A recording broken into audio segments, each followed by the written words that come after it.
Venid a mí todos los que estáis fatigados y sobrecargados, y yo os proporcionaré descanso. Tomad sobre vosotros mi yugo y aprended de mí, que soy manso y humilde de corazón, y hallaréis descanso para vuestras almas, porque mi yugo es suave y mi carga ligera. Evangelio según San Mateo, capítulo 11, versículos del 28 al 30. Aprended de mí, que soy manso y humilde de corazón. El 11 de junio del año 2021, este viernes, la Iglesia Católica celebra la solemnidad del Sagrado Corazón de Jesús, fiesta establecida por el Papa Pío IX o Pío IX en el año 1856. Desde los primeros siglos del cristianismo, ya la Iglesia Católica, los primeros cristianos, celebraban al Sagrado Corazón de Jesús, le tenían una devoción muy especial al Sagrado Corazón de Jesús. Haciendo un poco de historia, recordemos que en los primeros siglos del cristianismo, de hecho, antes del cristianismo, los judíos, que son nuestros predecesores en la fe cristiana, ellos tenían a un Dios muy espiritual. Ellos no concebían a un Dios humano. Viene Jesús y nos presenta a un Dios que se anonadó, se despojó de su condición divina y se hizo hombre. Jesús penetra en el escenario religioso de Israel y se hace carne, se hace hombre. Este Jesús hecho hombre, que después va a tomar una actitud muy humana. Recordemos, Jesús, verdadero Dios y verdadero hombre, es Él el Mesías que habían anunciado todos los profetas en las Sagradas Escrituras. Jesús lleva todas las profecías a su plenitud, a su cumplimiento. Allí en la cruz va a decir: todo está cumplido. O sea, todo lo que se había dicho de Jesús se cumplió. Jesús lo cumplió ahí en la cruz. O sea, el Mesías, el profeta que debía venir, que era anunciado en el Antiguo Testamento, era el mismo Jesús. Y ahí en la cruz llevaba a plenitud todas las profecías, todo lo que se había escrito sobre él. ¿Qué queremos decir con esto? Los judíos tenían una concepción de un Dios que solamente era espíritu. Viene Jesús, irrumpe en el escenario religioso de Israel, se hace carne, se hace hombre. Ahora tenemos a un Dios, verdadero Dios y verdadero hombre. Eso es lo que los evangelistas en su evangelio van a tratar de explicar a la gente, de hacer entender a la gente. Esa era la catequesis de los primeros siglos. Ahora en el siglo I, los primeros cristianos ya tienen la concepción de que Dios se hizo hombre. Tenemos a un Dios hecho hombre.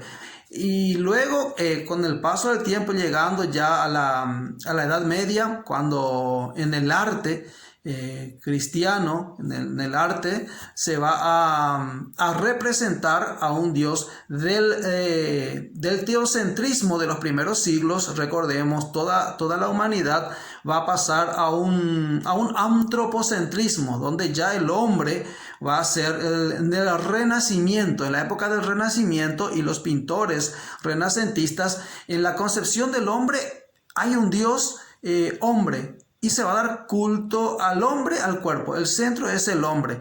Entonces el arte va a representar a un Dios en forma de hombre. Ya vamos a tener a un Dios Padre en forma de hombre, a un Dios Hijo en forma de hombre, y por poco al Espíritu Santo ya en forma de hombre. Entonces el arte, que también acompaña al culto religioso desde el inicio, desde el Antiguo Testamento, en el periodo del Renacimiento, va a tomar una fuerza muy especial. En esa época, allá por el siglo XIV, de hecho, dijimos en la iglesia, esto es haciendo historia sobre el Sagrado Corazón de Jesús. En la historia de la iglesia, vemos que desde los primeros siglos siempre se tuvo una especial devoción al Sagrado Corazón de Jesús, a todo lo que encierra con la persona de Jesús, con Jesús hecho hombre, Jesús verdadero Dios y verdadero hombre. Ahora, en el siglo XIV principalmente, una santa en la Iglesia Católica, Santa Gertrudis la Grande, que va a tener algunas revelaciones de Jesús. Ella va a contemplar el Sagrado Corazón de Jesús con un corazón con una herida abierta en el corazón de Jesús. Y en una de esas visiones, ella se recuesta sobre el pecho de Jesús, siente el palpitar del corazón de Jesús, y luego ella va a preguntar a San Juan, ¿por qué esto vos en tu evangelio no lo ilustraste? Y Juan le va a contestar a Santa Gertrudis la Grande, siglo XIV, no, estas revelaciones están reservadas para un tiempo más adelante donde el hombre realmente necesite escuchar y sentir el palpitar de ese corazón misericordioso, manso y humilde de Jesús, para que sus almas encuentren alivio, como nos decía el Evangelio según San Mateo. Entonces, son revelaciones privadas que ya nos iba, y en su misma época, San Eudes, que va a celebrar la primera celebración litúrgica en honor al Sagrado Corazón de Jesús, se va formando lo que va a ser el culto al Sagrado Corazón de Jesús. De hecho, es el Papa Pío IX el que en el año 1856 va a establecer la fiesta del Sagrado Corazón de Jesús el domingo octavo después de Corpus Christi, y al domingo siguiente va a ser la festividad al Sagrado Corazón de María, que siempre está muy cerca de su Hijo, del Sagrado Corazón de su Hijo. Esto va a ser por decisión del Papa Pío XII en el año 1944, si mal no recuerdo. Entonces nos enfocamos en la solemnidad del Sagrado Corazón de Jesús. La Iglesia Católica, como todos los días, nos invita a reflexionar el Evangelio, la palabra de Dios. Nos toca hoy, viernes 11 de junio, reflexionar el Evangelio según San Juan. Nos vamos al capítulo 19, versículos del 31 al 37. Prestar atención a lo que nos dice las Sagradas Escrituras. Los judíos, como era el día de la preparación, no querían que quedasen los cuerpos en la cruz el sábado, porque aquel sábado era muy solemne. Así que rogaron a Pilato que les quebraran las piernas y los retiraran. Fueron pues los soldados y quebraron las piernas del primero y del otro crucificado con él. Pero al llegar a Jesús, como lo vieron ya muerto, no le quebraron las piernas, sino que uno de los soldados atravesó el costado con una lanza, y al instante salió sangre y agua. El que lo vio lo atestigua, y su testimonio es válido. Él sabe que dice la verdad, para que también vosotros creáis. Y todo esto sucedió para que se cumpliera las Escrituras. No se le quebrará hueso alguno. Y también otra escritura dice: mirarán al que traspasaron. Mirarán al que traspasaron. Así culmina el Evangelio que leemos en el día de hoy. Cuando crucificaron a Jesús, hubo una persona que estuvo ahí en primera fila presenciando todo esto. Aparte de la Virgen María, era Juan, el discípulo amado, justo aquel que reclinó la cabeza en el pecho de Jesús en la última cena. Aquel que uno de los doctores de la iglesia, San Agustín, decía: el que reclinó su cabeza en el pecho de Jesús, él logró descubrir lo insondable. Él llegó a la profundidad del corazón de Jesús. Y justamente él es el que relata y dice: este que les está comentando ahora, este les dice la verdad, da testimonio, y él sabe que es verdad. O sea, lo que estoy diciendo es verdad. Los soldados llegaron porque los judíos pidieron a Pilato que bajaran el cuerpo de los que estaban ahí, porque el sábado siguiente era Pascua, era un sábado muy solemne, y estar los cuerpos en la cruz, eso no se podía. Para los judíos, ellos no podían tolerar eso. Entonces fueron a pedir al procurador romano, que no tiene nada que ver con la religiosidad judía, para que por ley, que él ordene quitar esos cuerpos. Entonces ellos van y por ley tienen que quebrarle las piernas para que ellos cuelguen y mueran ahogados. Pero cuando llegan a Jesús, Jesús ya había muerto, ya había entregado su espíritu. Entonces, ¿qué hace uno de los soldados? Con una lanza le abre el costado.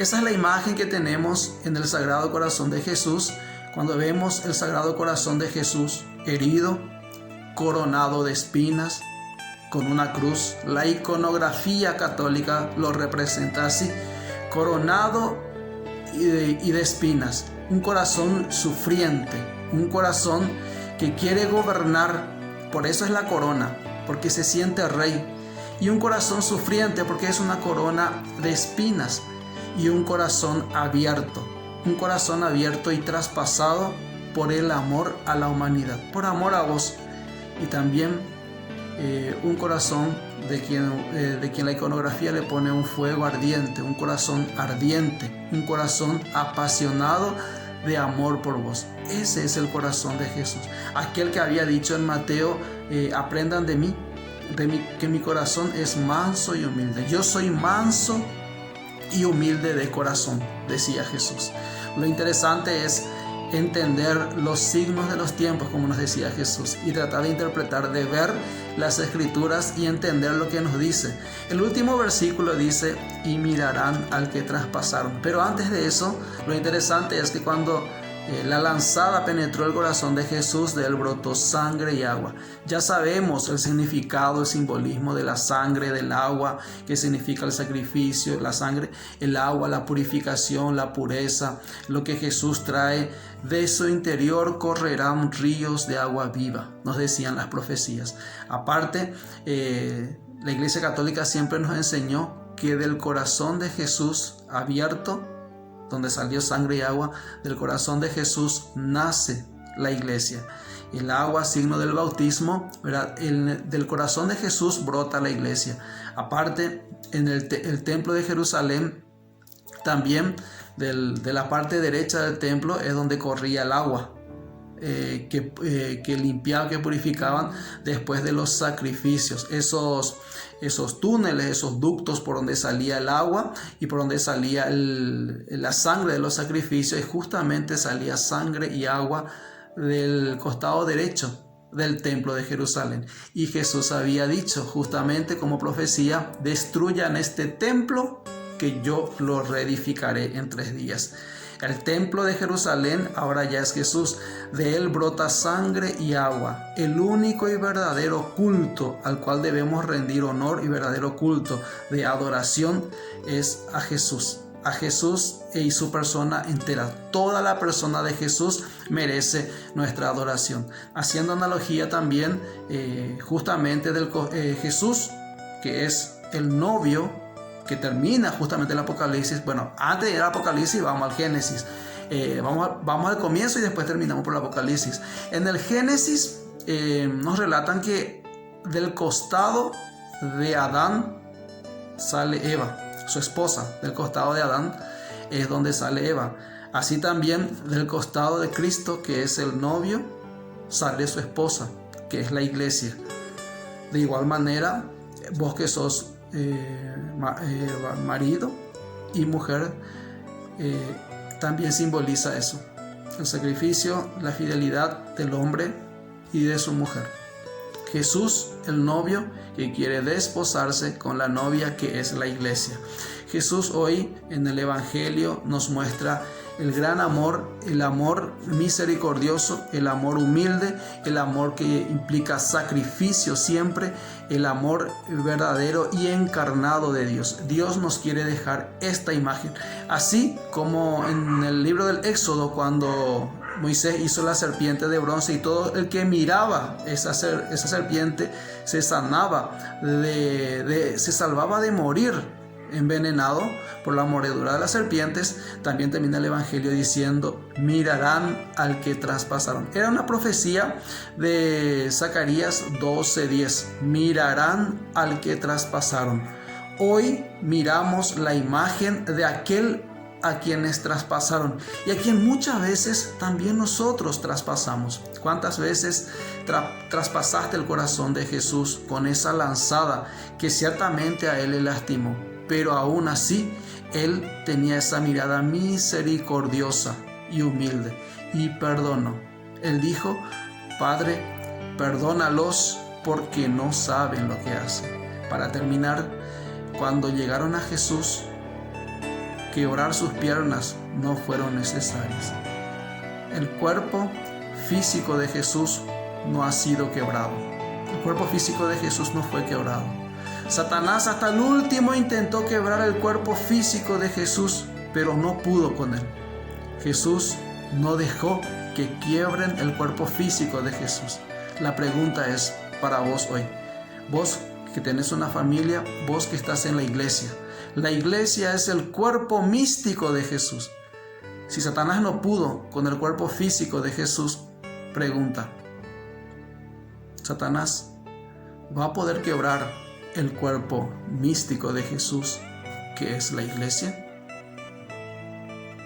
Dejamos esa pregunta para una reflexión personal. Terminamos esta pequeña reflexión esperando que nos ayude a seguir creciendo en nuestra fe, a fortalecernos y a ser verdaderos adoradores de Jesús y también a ser devotos al Sagrado Corazón de Jesús, a abandonarnos a ese corazón manso y humilde y a aprender de Jesús, que es manso y humilde de corazón. El Catecismo de la Iglesia Católica y varias encíclicas de varios papas que fueron muy devotos al Sagrado Corazón de Jesús dejaron plasmados varias encíclicas que nos hablan del Sagrado Corazón de Jesús y de la importancia de consagrarnos, consagrar nuestra familia y consagrar también nuestro país siempre al Sagrado Corazón de Jesús. Él lo pidió y Él da grandes promesas para aquellas personas que rinden culto y honor al Sagrado Corazón de Jesús. Hoy la iglesia toda ora por la santidad de los sacerdotes. Oración mundial por la santidad de los sacerdotes también. Hoy la iglesia hace ese oficio. Oremos porque tengamos verdaderos y santos sacerdotes. Jesús, en vos confío. Fuerza, que Dios te bendice.